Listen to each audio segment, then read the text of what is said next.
we didn't even have a Christmas tree. And Mama took a broomstick. She drilled holes in the broomstick and put hangers in it and covered it with crepe paper.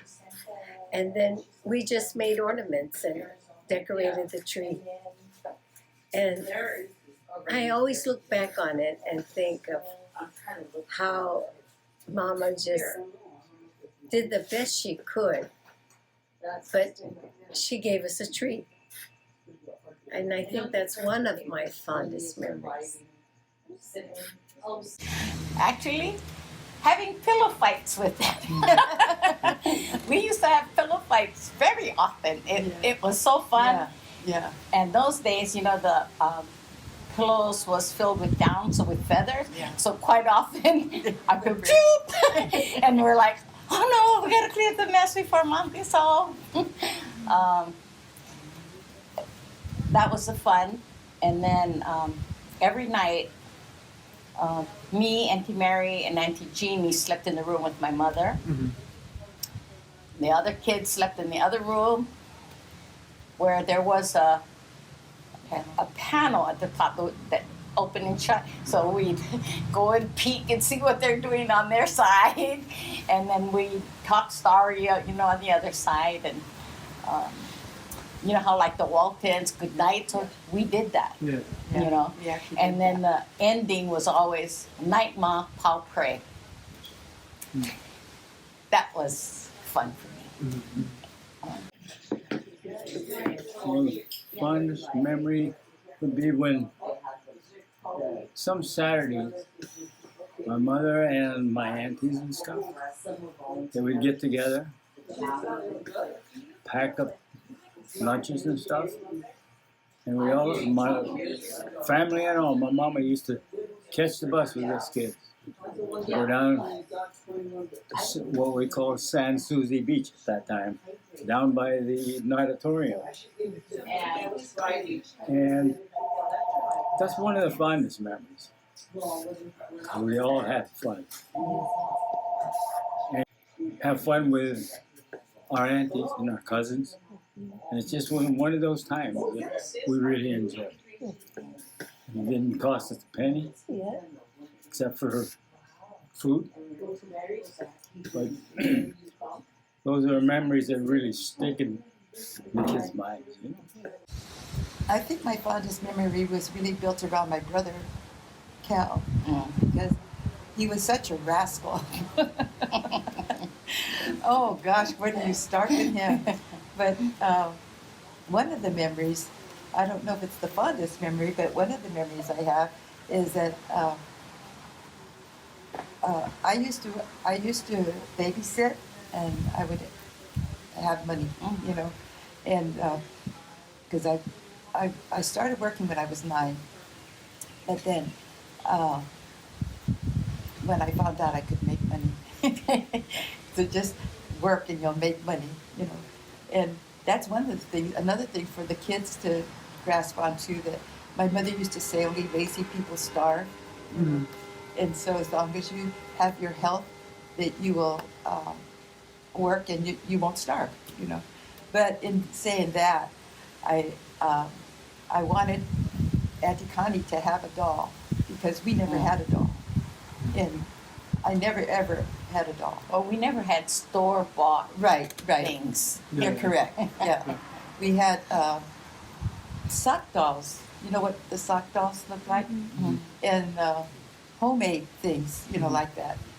That was our present, you know, that my mother would give us. But I wanted Auntie Connie to have a real doll. And so, although she was like, I don't know, about 5 or 6. Yeah, because I had to be 9 or 10. Yeah. I wanted her to have a real doll, so I got her this doll for Christmas. And Uncle Calvin, being Uncle Calvin, it was a mama doll. So if you put the doll down, it would say mama. And the eyes would blink. Yeah. And so Uncle Calvin wanted to see how it did it. He opened it up. So he He had opened it surgery. up. He had a surgery on the doll. And that was on the first day. Oh no. She just got her doll. And he opened it up and found a little thing inside the stomach. And oh, he was, but now, how's she going to play with a doll that's cut open? Wow. So that's one of my memories. Was we had such fun times, and at Christmas in particular. But another Yeah. time is when he made the bicycle. Yeah, that too. But you know what's the most amazing thing about him? We all of the girls were afraid of any kind of bugs or things. He talked us into going toad hunting. Oh, and he'd throw the darts, and he wanted us to go get it. And we're so crazy. We go, oh, it's still jumping. But yeah, we used to call him the silver-tongued devil because Yeah. he could talk us into things Yeah. unbelievable. I mean, who would ever go toad hunting if you're afraid of things? Us. Yeah, afraid of toads. Yeah. But we also had the mud fights, Yeah, we had a lot of those too. and then Jeannie got hit. It was just a wonderful childhood. We Yeah. had a wonderful childhood Yeah. where that's why I feel sorry for the children today. They can't be kids. Yeah. You know, the world, such as the chaotic things that it is, we were able to have fun. You can go outside and play. Don't worry that somebody's going to come and kidnap you Yeah. or somebody's going to put toys and do things, you know. It was really a wonderful place to be a child. And my mother let us be kids. Oh yeah. It seems like though there was like maybe I wouldn't say a shortage of money, but even though like you guys weren't rich by any means, it seems No. like Oh, it no. wasn't hard to have fun still. No. Oh yeah. No, Yeah. it wasn't. We Yeah. had a lot of fun. We And didn't then we know, realize and then too, our neighbors, you know, they have skates, they have stuff, so they let us borrow. And then when it breaks, my brother Calvin, he is very handy. Yeah. He can get parts from different things and make something. And he that's what he used to do with his bikes. You know, somebody doesn't want that bike because this is broken. Oh, here, I'll take it. And then until he can piece something together. So. And we played like kick the can, you know, hide and seek. We played games. Yeah. Yeah. So we didn't need a lot of money. Yeah. It was fun. But Calvin built that bike for us. I know. Another Christmas story. And When we were much older, and Uncle Calvin would take broken bicycles from whoever and built us a bike. Yeah. And so we only had one bike. And my mother and father never ever had a car, never owned a car, never owned a house. But we had a bicycle. But we only had one bicycle for the whole family. And so the older kids like Auntie Margie and Auntie Lou had to use the bike for work because they go deliver papers. And they use a bicycle to go deliver papers. And so the younger kids never had a chance to ride the bike. You know, we just never did. So when we got older, Calvin decided he's going to get us a bike. So he built us a bike. He had it painted. It was a beautiful bike. So he gives it to us, me, Jeannie, and Connie, for Christmas. Oh, we got this bike, how beautiful it is. And we only have to share it with 2 other people. So we were just thrilled to have this bike. The very next day, he takes it back. He's borrowing it. He's going to borrow it. But I don't think we ever saw it after that. No. But it was so fun. But we did have a lot of fun. We didn't know we were poor. No. Yeah. But we knew that we didn't have things because kids in the neighborhood had a lot of different things that we didn't have. But no big deal. You know, we'll make do with what we got, you know. And I think we had more fun than our neighbors did. I know, because they always wanted to be with us. Yeah. They always wanted to come to our house, and we said, no, let's go to your house, you know. No, let's go to your house. Because they always wanted to come and have fun with us. And it was coming to Christmas time. And all those kids naturally were really excited about Christmas. And my mother had no means of getting a Christmas tree because they weren't bringing Christmas trees in. And she had one of the fellows from the shop would get a broomstick and drilled holes in it and made branches, and we had a Christmas tree because my mother, Christmas was very important to all of us. And that's one of my fondest memories, how my mother, even though her husband was away at sea and she had all these kids, she still made Christmas special for us. And she always did that for each one of us. One of the fondest memories of us when we were kids is my mother was always concerned about us. This was after my dad died, and she was a single mom.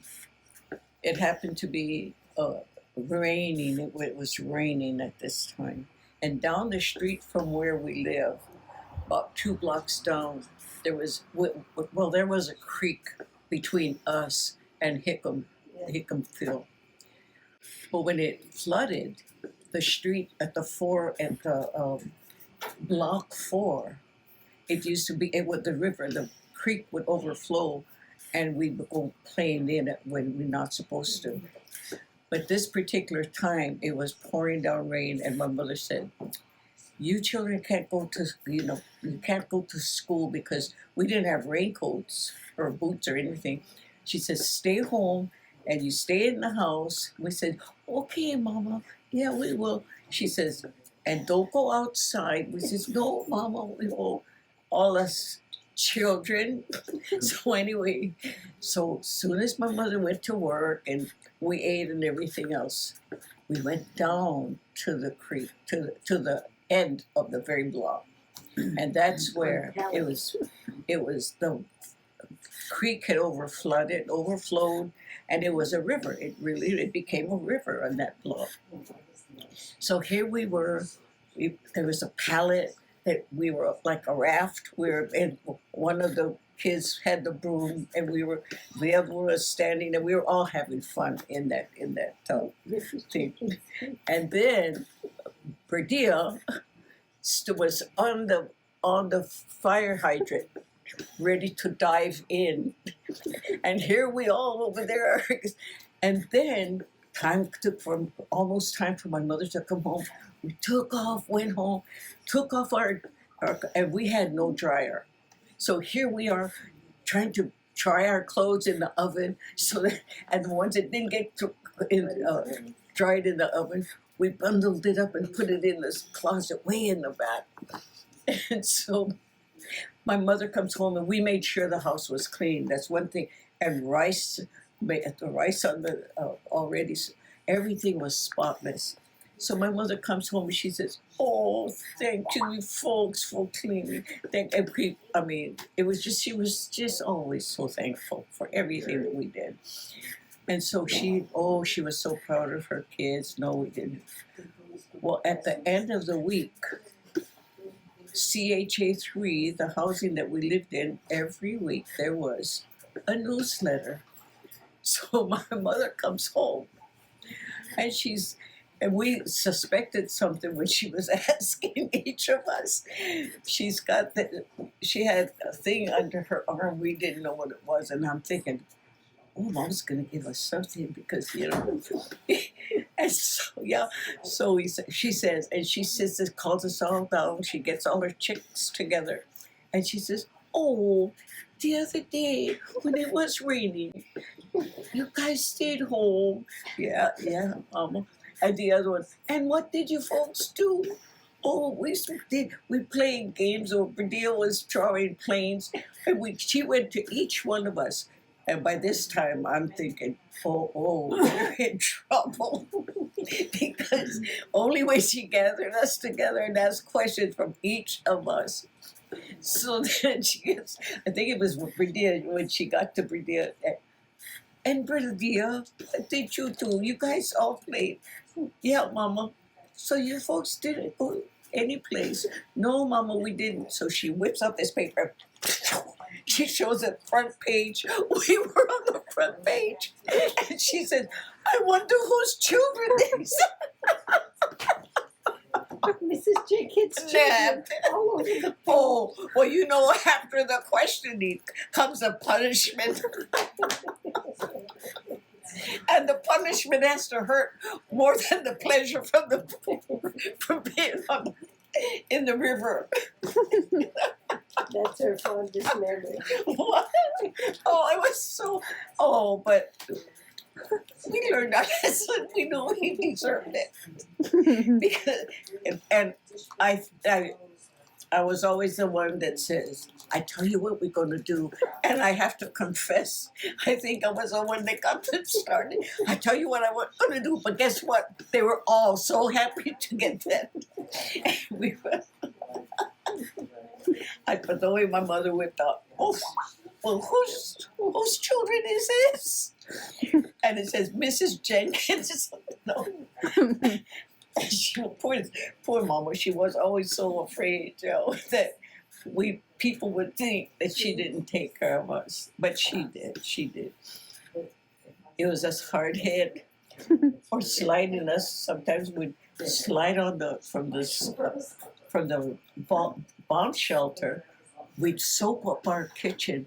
We'd soap the floor. We'd go from the kitchen, from the bomb shelter. We'd slide down into the kitchen and skate around.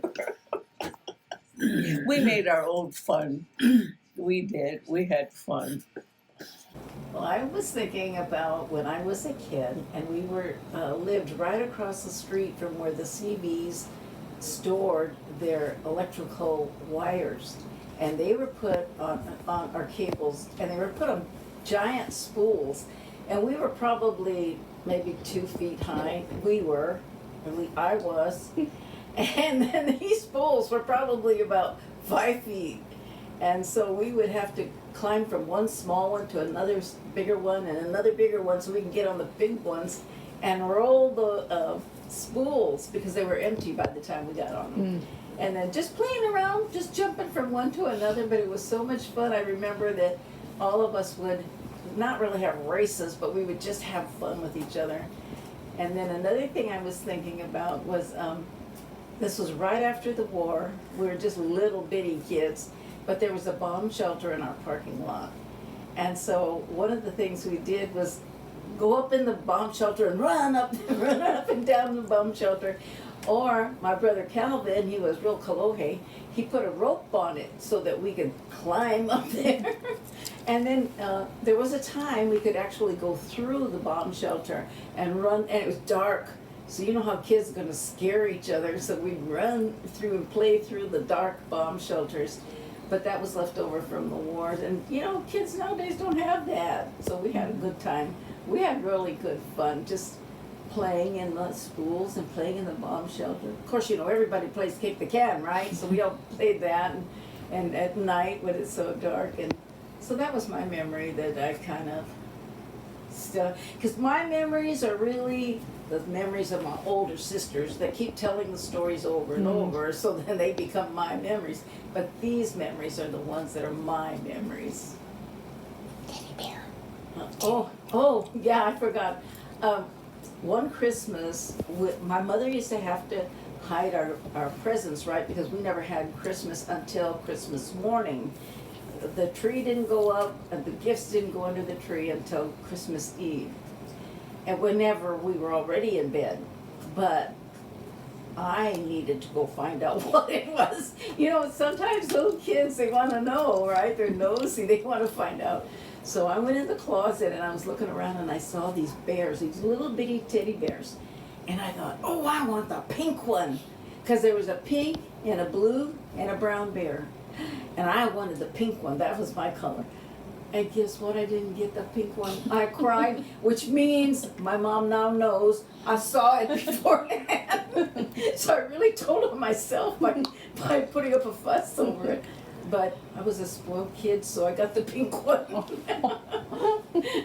So that was one of my Christmas memories that I had. A life's lesson. God first. Expound on Okay. Well, because when I was young, I wasn't really walking the path, but I knew I had a praying mother who also had a praying sister. And without that, I don't think I would be living today, really. I lived a rough life. So for my kids and my grandkids, I would like them to know how important it really is to accept the Lord as a young person, so that they don't go through those trying times. We all have trials, I don't care what.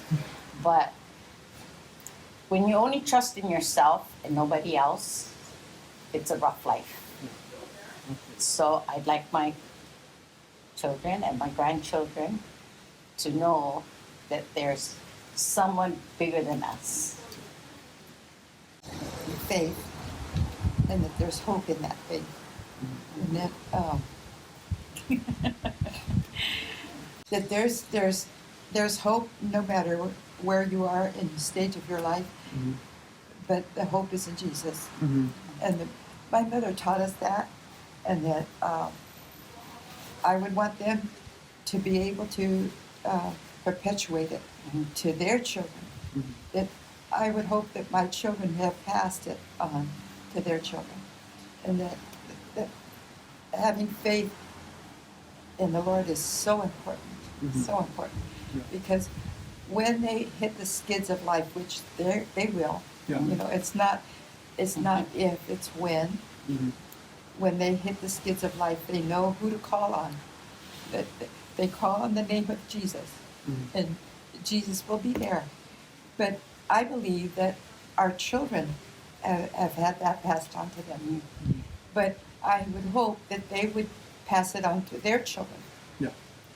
And that our grandchildren would pass it on. But that they would have that foundation of Christ. Because without that foundation, we all went off and did our crazy things from our childhood, and but then we always knew where to come back to, because we had a place to come back to. So no matter where you go in life, you can go to the ends of the earth. But if you have that firm foundation to come back on to, you will come back to it. When you hit the skids, you come back to that foundation, and that's where your hope is. Because the Lord never left us hopeless. He always gave us hope. And I always think about my mother, that I used to think, how did she make it? She, her husband died when Mama was pregnant with her. And I used to think, how did Mama do it, you know? Well, I know how my mother did it. She did it because of her faith in God, you know? And by teaching us the same faith. And that's what I would hope, that my kids would perpetuate that. Prayer was the one thing I really remember. My mom was a prayer warrior, but because we went to a missionary church, Hawaii at the time that I grew up was a foreign mission field. So the missionaries were big on prayer. And so that's what I remember. And we need to pass that on for the next generation, to know the power of prayer and the power of God in your life. And you just have to keep in communication with Him and let Him speak to you too. But how is He going to speak unless you're going to sit and listen? So that was the biggest thing that I remember and want to pass on. It's prayer. the end of every year, just before New Year's came in, she would take us all in a circle, and we would all circle around and pray. She would pray the new year out and the new year in, and that was something we did every year. Mhm. And so I think that's part of the part that makes me think how important prayer is. Whenever you start a new leaf, you turn over the new leaf and you start a new thing. Just like God does a new work in us, you know, like that surfboard, He Yeah. took the old one Yeah. and made it new. And I think that's what our life is that way, you know. Mhm. God takes the old and makes it new. So we start with a clean slate every day. Yeah. But for us in prayer, it was the new slate every year. Well, you know, growing up in our school, we used to have on the board over in the corner either a proverb the teacher would have there or the golden rule. And I think I would like to pass on to the children of today, do unto others as you would have them do unto you. There's so much in the world today of me, me, me. And people are so selfish. They don't know how to share. They don't know how to sacrifice. And I think part of us growing up was we learned to sacrifice for each other. I can recall an incident in school when I was given an orange by a friend, and I couldn't eat that orange. I couldn't eat it until I peeled it. I asked the teacher if I could go to my brother's classroom because he was in the first grade at that time. And she let me go out, and I went to his classroom and I gave him part of that orange, and then I could eat it. And I think that's part of what children today have to learn. And I'd like to pass that lesson on to them. It's how you treat others, and they'll treat you the same way you treat them. And that's the golden rule. Do unto others as you would have them do unto you. You done? The verse that Mama always repeated to us was, I think it's Ephesians 5:1, if I'm not mistaken. And it's, be kind one to another, tender-hearted, forgiving one another, just as the Lord has forgiven you. You forgive them. Well, and I don't, even up until now, I still remind my children to love one another, take care of one another. As Mama used to always say, take care of your brothers. You only have two. And throughout the ages, they have. They've always watched out for both of us. They always loved us. Like Mama says, you love one another. And when one kid would hit the other, they run, Mama, he hit me. Well, the next thing was, did you do that? Yeah. You go over there, you tell your sister you're sorry, and you give her a kiss. And they would. And that's what I want, not only my kids, but anybody who comes in contact with us. You know? It's about it. As Brother Calvin said, that, and Uncle Calvin too, that we were raised, and my father always said, your friends should be your brothers and sisters. because we had enough kids to be friends and be the friends. And my mother always, like Uncle Calvin says, my mother always stressed peace and harmony in the house. And no matter what happens, sure, you're gonna, in a large family, you're gonna have, you know, little pilikia now and then. But we were never allowed to stay angry. And for sure, never go to sleep angry. Because my mother being a godly woman, and she always depended on the Lord to help her raise her kids. And we'd see my mother on her knees praying. She was a praying mother. And that's one thing that would really hurt her when we get mad at at each other. And she made sure, and it's true, it was silly things. And we'd say, "Oh, I'm mad at you." But my mother, she said, like Uncle Calvin said, she would call us together. She wouldn't let time go where you're going to stew and everything else and go to a pity party. She always resolved it, and not anything bring disharmony in her house. And I tried to carry that over to my kids, you know. And when people come to your house, they can feel what kind of home you have by the love you share with each other.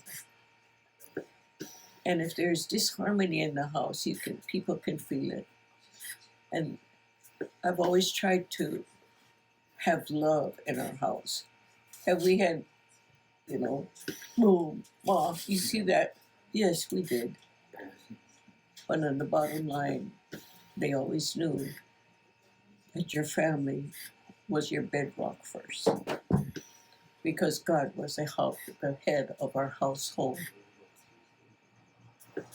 And He was the father to the fatherless. And at that time growing up, we didn't have a father, because He was still on paternal patrol. But we knew we had a heavenly Father because we had a praying mother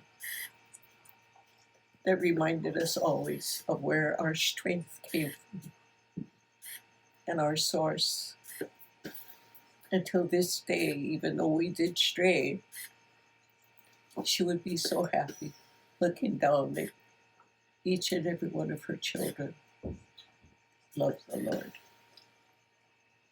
And she used to remind us that God has no grandchildren, only sons and daughters. And we try to instill that in our children and children's children.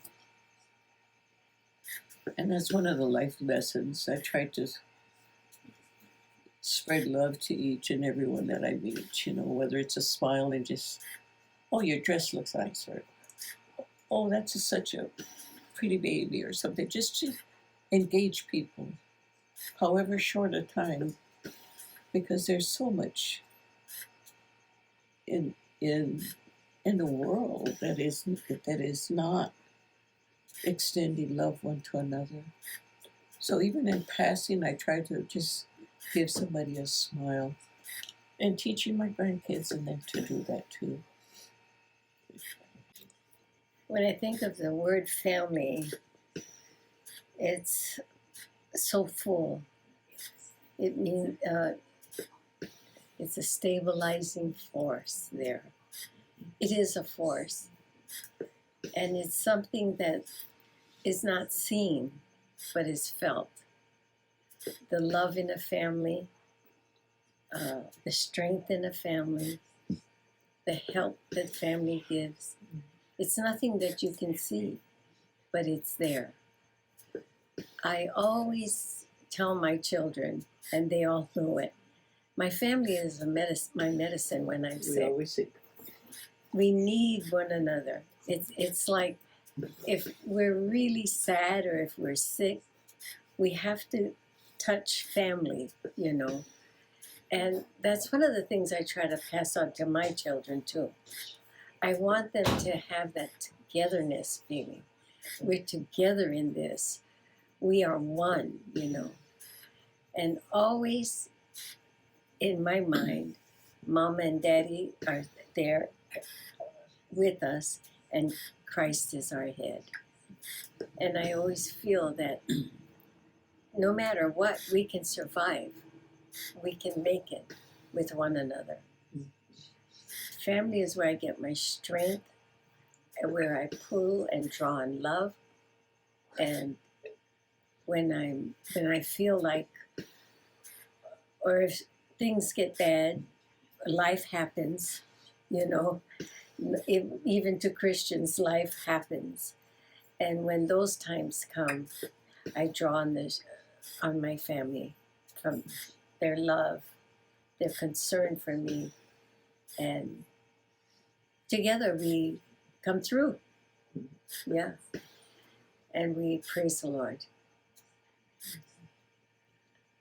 There's so much, family is so in depth. It's hard to explain. But to be in the family of God is our ultimate goal. And it's like the chain will not be broken if you bring them all in. So far, all of Mama's children are in. And we strive to get all our children in so that the circle will not be broken. And that's my thought of family. Family really means a lot to me. Like I said, everything was always about me when I was younger. Because we spoiled her. Yeah. She was our That baby. too. She was our baby. But and I didn't like people telling me, because I always say, "You're not my mother, and I don't have a father, so there's no father to tell me what to do. So who are you to tell me what to do?" You know. So that was my look at life. It's me. It's all about me. I do what I want when I want, and don't tell me what to do. And I was that way always until I had my first baby. When Bobby was born, well, James, and they laid him in my arms, my whole life changed. I realized then somebody else is going to be dependent on me. It's not going to be about me anymore. And then a lot of things that my mother had said as we were growing up came to light. And it was like, now I understand, Mom. I understand. I will do the best I can as a parent. Of course, I wasn't the best parent at first because I didn't have the Lord in my life. There's always trials, even if you have the Lord in your life. You know, you don't know how to be a mother. Except I kept trying to look back and think, what did my mother do? And then my sisters took care of me. What did my sisters do? How did they help me? That's when family became so important to me. Not only my baby, my sisters. I had to call them, you know, oh, what am I going to do? This is happening, you know. And now that we're even older and have gone through raising our family and stuff, I see where they give you encouragement. They lift us up in prayer. Anytime something's wrong, we know where to go, you know, to the Lord, but to the family. Pray. Sis, I need prayers, you know. Okay, I'll pass it on. So to me, family is keeping that foundation together with the Lord now. I know my mother taught us that when we were young, but like we all want to learn our own, you know, make our own mistakes. Mm-hmm. But as you mature in the Lord, you realize stay on this path, baby, because, when you went this way, what happened? Come back this way. But, so family is so important to me, to know that we can depend on each other. Sure, you have little disagreements. You have, no, whenever you have two human beings together, you're going to have a disagreement somewhere along the line. But it doesn't mean that you have to stay in that place. You can forgive each other because you love each other, you will, and this is where I think we encourage each other, because those, oh, sis, you know what she did? Talk about the other sister. Because we can talk about our sisters to each other, but don't let nobody else do it, But, so, sis, you know what happened? Yeah, but, that's okay. We have to forgive her. So, it's having family encourage you, help you when you're down, and celebrate with you when you're up. So that's what family is to me. Having them there through all things, sadness and happiness. Love. That's what family has always meant, love to us. My mother, being a widow, living in a Navy housing where she was always being fearful of us losing our home. So she really trained us to love each other and stay out of trouble, because don't make any waves and they may kick you out. And that's another thing I kept thinking, how come we're always going to get kicked out? But in that, she instilled love for each other and never allowed us to fight with each other. Sometimes now people are estranged from their own children or their own families, their own grandchildren, because they can't forgive. But if you can forgive and you have to take the first step. You have to be the one to forgive, and just keep loving no matter what. You just keep that's what family is for. Because if you go outside the home, there's all kinds of things, hitting you in the face, and especially the young kids with peer pressure, and they feel like they have to do whatever their friends are doing and dress the way their friends dress and just speak the way their friends speak. But within the family, within the confines of your home, you have rules that you stick by because it keeps you together, and you can draw strength from each other. You're not really out there to be mean and ugly. And I know that even when, I know your Nana tells this story about she and Margie'd have a spat at home, but they'd go outside and their friends started talking. Oh, yeah, they were the best of friends. Everything went along just fine. And she'd say to Margie, I'm still mad at you. But it was a family thing, and we knew it was going to be over. By the time you went to bed, you weren't mad anymore. We were very forgiving, and that's what I just kind of remember. Is that we need, family needs to be loving and kind with each other, because there's enough hate outside the walls. Yeah. So that's kind of what family just means to me, is a loving environment, forgiving environment. So even if they do things you don't like, you might be mad for the moment, but you forgive and continue to love. And agree to disagree. Yeah, we always agree to disagree agreeably. So if we don't like what you're doing, I can disagree with you, but that's okay, because I still love you, even if we don't think the same. Yeah.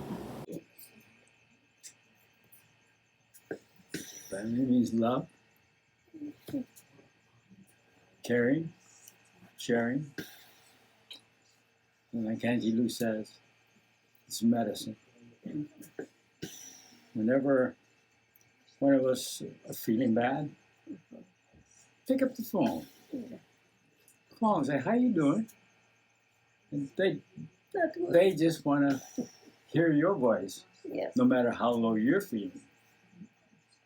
And they always come through and lift up your spirits. And we always do well around each other. Laugh, sing, we eat. But we always remember this is the family. And not only this family, we want other families to see, you know, how we do love each other. And it's only in the Lord that they can see, and hopefully they'll be touched. But, you know, we might give them, just like Angela says, just give them a smile. And that made their day. Or that pulled them out of their sorrows. And that's what family means to me. That's it. Love, forgiveness, caring, sharing, upholding and praying. That's how our family was taught, and that's how we carry that on to our children and then to our children's children as we can.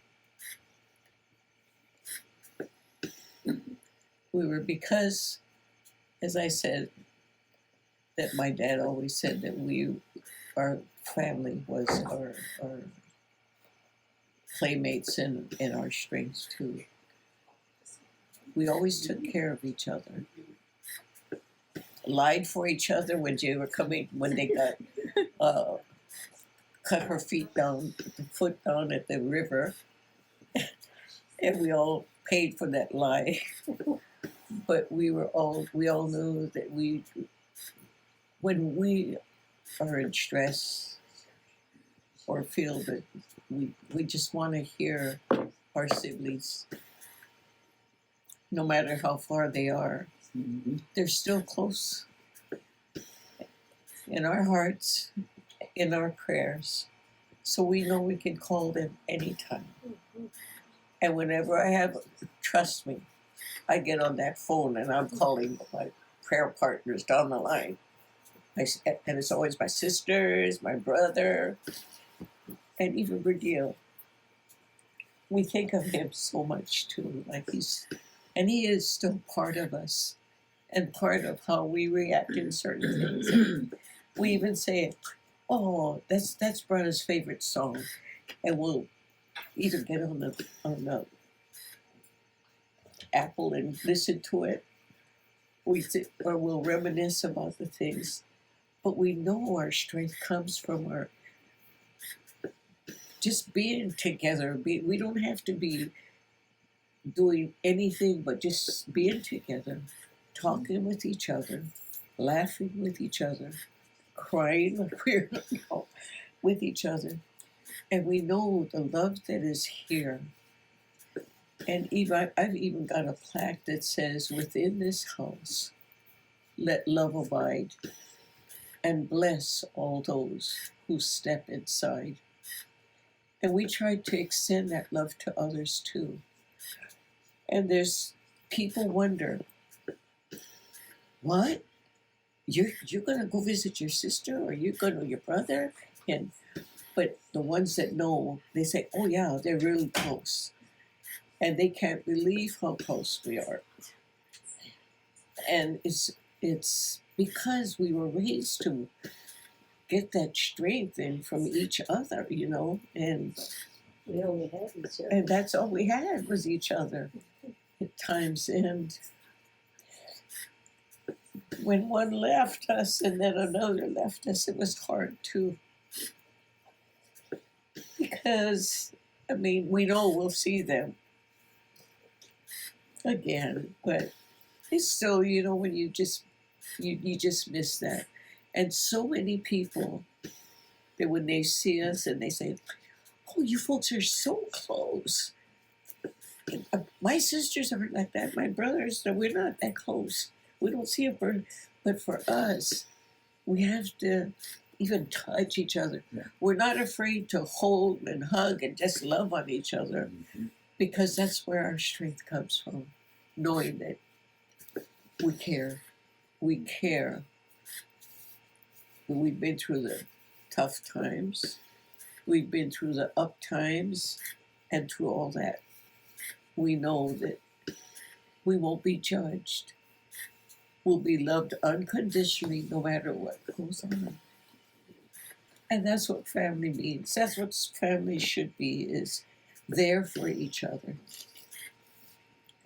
And we don't carry any envy or anything. I mean, we've always just been so happy for them when it's time to be, and cry with them when it's time to cry. See, yeah. So that's what family means. We were always raised, as I said, we were raised to be. And my kids' friends and stuff too, and my kids and my grandkids too, and that's the way they think, oh, when they look at us, they wonder, how come, oh, that's your cousin. Oh, I didn't know that was your cousin. Oh, you folks closer? Well, yeah, we are. And you can be gone for a year, not get together for years, and you sit down and you start just like they were there. They were just here this afternoon, and then we can pick up where we left off. And there's nothing like a family. And it says you raise a family, and that's, if you've got a strong family unit,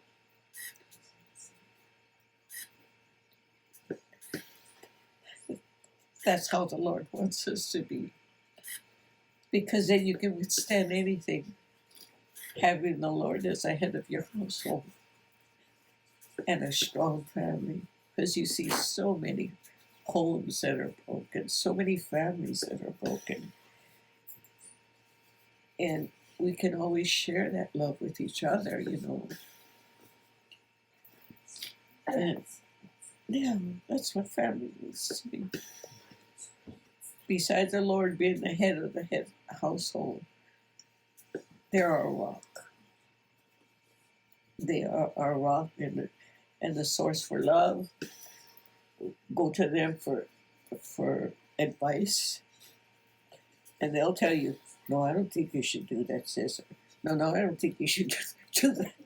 Do this or that. We know that they'll tell us they want the best for us. And that's what family means to me. I couldn't do without them.